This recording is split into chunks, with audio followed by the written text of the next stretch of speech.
তো আমি আর একটা দাদা আজকে কোথায় চলে এসেছি, এইটা হচ্ছে গোলকুন্ডার মোড়। আসলে আমরা যাচ্ছি আজকে পুরুলিয়া।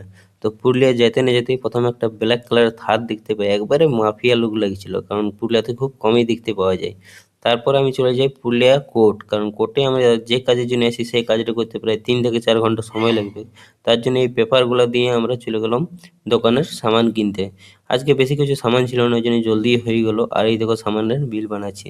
সামানগুলো নিয়ে চলে গেলাম ঘুরে আবার কোর্টে দেখি এখনো হয় নাই কাগজগুলো রেডি। তারপর কিছুক্ষণের মধ্যে কাগজগুলো রেডি হয়ে গেলো, আর এইগুলো রেডি করতে আমাদের প্রায় বিকাল 4টা হয়ে গেল। তো যাই হোক, অনেক লেট হয়ে গিয়েছে। তারপর আমি কোর্ট থেকে বেরাইন চলে যাই, আর চলে যাই একটু হাটতলা দিকে। আর হাটতলা দিকে এসে নিই প্রথমে আদা রসুন যেগুলো কেনার ছিল কিনে নিই। তারপর এইখান থেকেও বেরাইন যাই।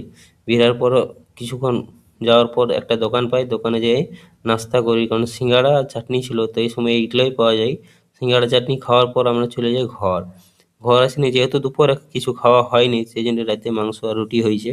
তো এগুলাই খাই নিলাম। আর কার কার মাংস ফেভারিট সেটা কমেন্ট করে জানাবে। আর দেখা হবে নেক্সট ভিডিওতে। Bye bye.